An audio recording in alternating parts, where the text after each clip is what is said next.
Hello all.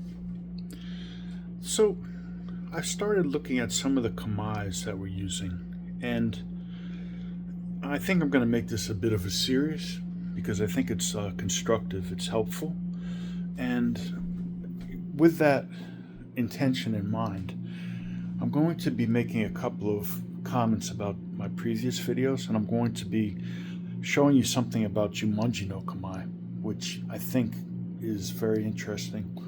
And again, one of those things that the Kamai teaches us, okay? The art is the teacher in reality, okay? You know, everybody has their take on the art, but the art is that which has the stuff that people look at and take and work with, okay? That's why forms are necessary. Forms are basically a physical textbook, okay? They have everything in the art, a compendium that people can work with, okay? They're not necessarily you go out and you fight like that. They're things that are designed to structure how you learn the art to be effective. Now, with that said, I want to make a comment about our last video on Kosei Kamai, okay?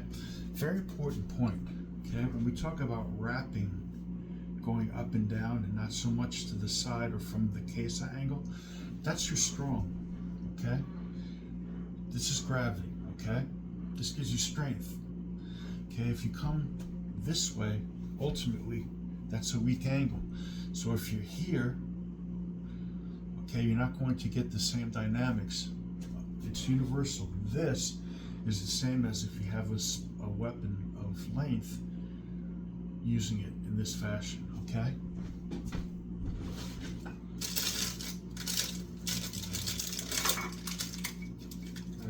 I thought I could pick something up to show you, but I don't have. But just again, it's very simple. If you're here and you're looping, okay, the loop has to be part of that small circle in Kosei, but it also has to, you want to try to make your looping going this way, okay? Horizontally, not vertically. For that reason, that's your strong suit. Just like when you're fighting, okay? Principles apply universally, okay? And that's what makes them strong and effective, okay? Not that this teacher does them and he looks like he can kick butt, and this teacher does them and he looks like he couldn't fight his way out of a paper bag, okay? There are other reasons why people can't fight their way out of a paper bag. All right. The other comment I want to address is with wind movement. I recently saw a video that Brian gave me on YouTube, and you see somebody doing wind movements, but they're just doing wind movements. There's no sense. The whole purpose of wind movements against multiple opponents, okay, is so that they have to readjust their fighting angle, okay?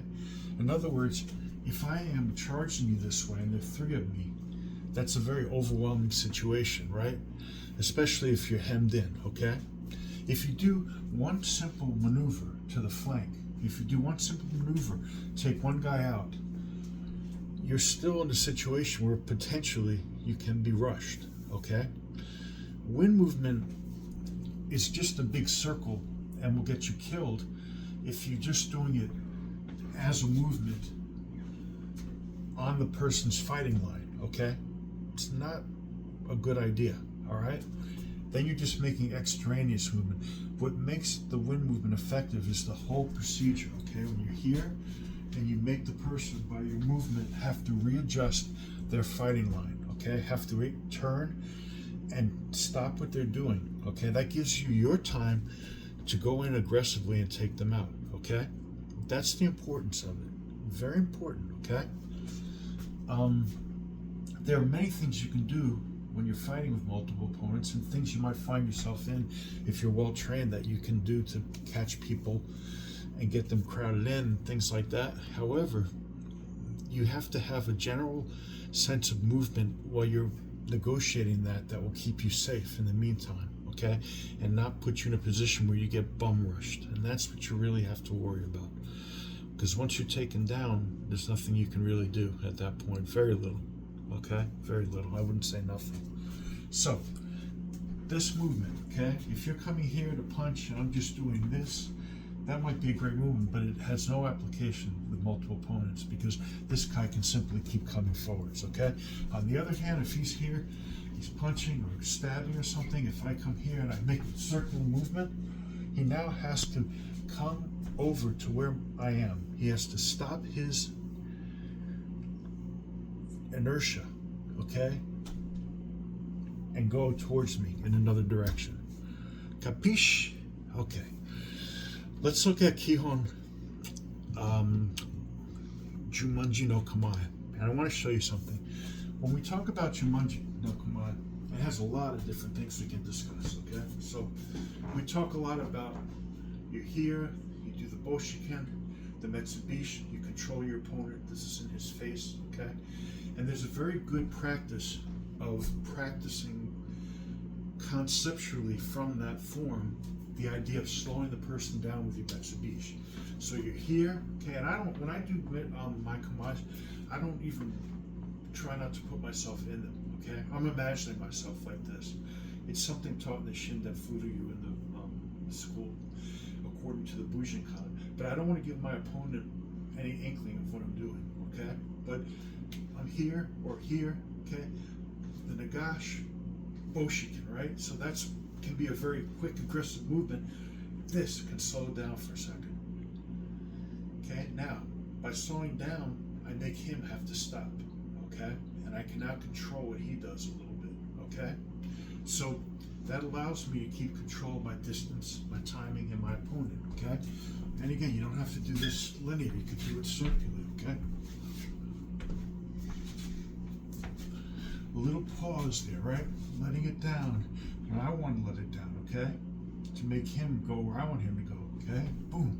Maybe I'll come this way, change my angle, okay? So when I put it down, he thinks I'm here, okay? And he throws a punch, bam, bam, bam. Not that you're going to keep doing this over and over to a person, but understanding this concept, engendering it, will teach you, for example, in a real situation, pow, pow, okay? There's your metsubishi, okay? How to work with that, so that if I want to get over here now, okay, after I've done that, okay, instead of just trying to jump over there in his visible frame of reference, right, one possible way of doing that is hitting, okay, and then when I'm here, putting this up, so he has to go around that a little bit, okay, pow, pow. Very simple idea, okay. Takes a lot to execute. You have to be a little bit familiar with things. Now, here's another aspect of Jumanji. When we're in a situation where we want to be aggressive and we want to come forwards, okay? One of the most hardest things for people to do is find a way to do that reflexively. First of all, you're attacking a person. Second of all, you have to get a lot of things right with your timing, your rhythm, your distance, okay? And your intent, okay? If any of those things overrides, if your intent is just too much aggression, you know, you might do too much. If your distance is a little off, you might have to change certain things. So you have, at a higher level of fighting, how do you attack somebody, okay? And I'm going to show you a couple of those things. What I'm going to do is we're going to do 2 videos because, you know, getting these things transferred over can be a pain in the butt. So let's go into a second video now on the Jumanji. Hang tight.